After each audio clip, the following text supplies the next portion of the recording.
It is wonderful to feel good. Feeling good isn't just about our body.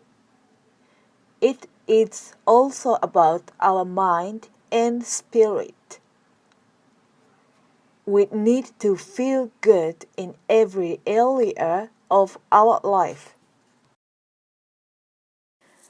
The holiday called Halloween is celebrated on October 31st of each year.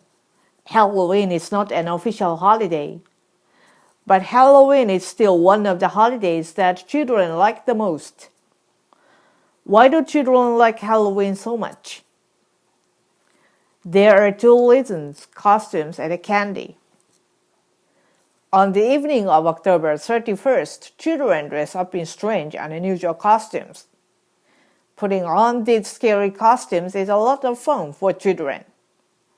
After the children put on their costumes, they walk from house to house during the evening.